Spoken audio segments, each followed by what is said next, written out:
nta cyahindura umugambi w'Imana igufiteho.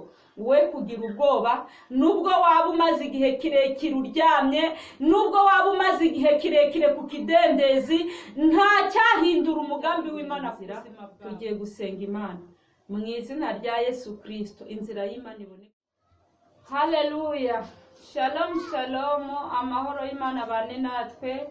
Amazina ni ayandi, Umutoni Sandrine, nkaba ndi umumama w'abana batatu. Imana ibaha umugisha. Tukaba tugiye gusangira hamwe ijambo ry'Imana, ariko mbere yuko turyumva cyangwa se turivuga, reka tubanze dushime. Aho uri hose ushime. Wowe wagize umugisha ukaba wabyutse ugihumeka umwuka w'abazima, ushime. Wowe wabyutse ukabona umunsi biremeye, ushime. Wowe waryamye, kuko hari igihe umuntu araryama ugashakisha ukabumba amaso kugira ngo urebe ko wasinzira, ariko mu gitondo marayika atavuze ngo byuka, ntiwabyuka. Wowe wagiriwe umugisha ukaba wabyutse ugihumeka umwuka w'abazima. Uwo wonyine ni umugisha ko icyo Imana yakuvuzeho kizasohora. Ushime. Tugiye kumanza twashima Imana. Mana, turagushimye, turaguhimbaje.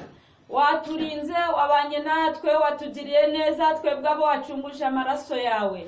Izina ryawe rihimbazwe, izina ryawe rishirwe hejuru.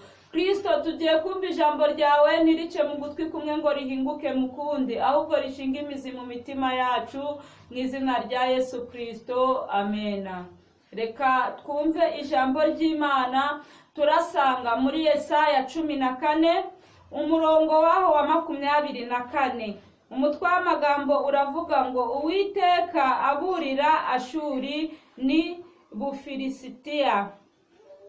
24. Uwiteka Nyiringabo ararahiye ati, ni ukuri uko nabitekereje niko bizasohora, kandi uko nabigambiriye niko bizaba. Twakire neza ijambo ry'Imana.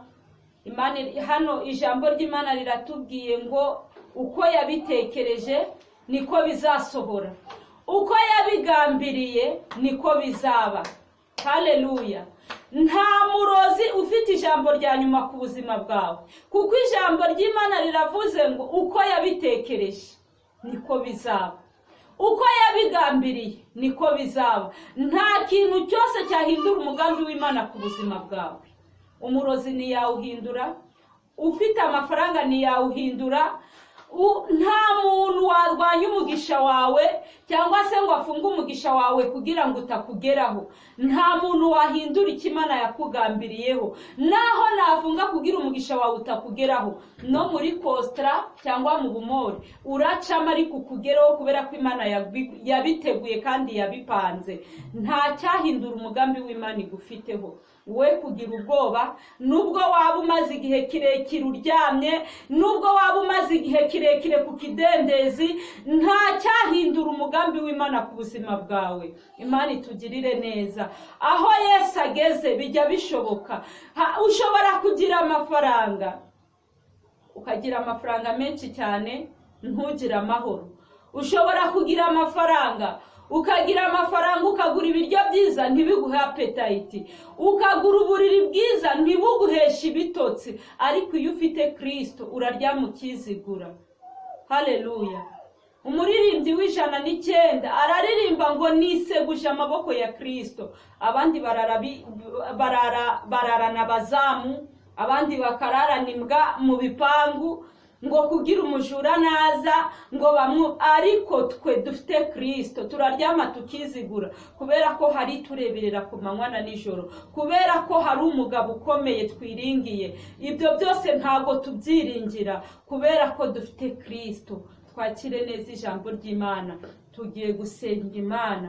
Wowe waba ufite ikibazo, wowe waba ubona ko birangiye, wowe waba ubona ko inzira zanze, inzira z'Imana zirenga imyenge ya supanete, niko umunyarwanda yavuze. Inzira z'Imana ni nyinshi cyane. Imana ntago ijya yiburira inzira. Wowe ushobora kubura uko ubigenza, ariko Imana yo ntago ijya yiburira inzira. Tugiye gusenga Imana. mu izina rya Yesu Kristo inzira y'Imana iboneke ku buzima bwawe. Ucyumva iyi video, Imana ikurengere, Imana igutabare mu izina rya Yesu. Nta muntu wahindura umugambi w'Imana ku buzima bwawe, na wahindura icyo Kristo yakugambiriyeho. Twakire neza ijambo ry'Imana. Reka dusenge utekereza ku kibazo cyawe. Tugiye gusenga Imana. Imana ikore nk'Imana, kubera ko ari Imana ishoboye byose. Ntabwo yagera ku kibazo cyawe ivuge ngo ahandananiwe. Ni Imana ishoboye byose. Kadusenge. Mana, turagushimye, uri Imana yo kubahwa, uri Imana yo gushimwa. Mweretse buri wese isezerano wamugambiriyeho, ndarishinganishije. Iyi saha Mwami Imana, ndisutseho amaraso yawe, uririnde umwanzi Satani.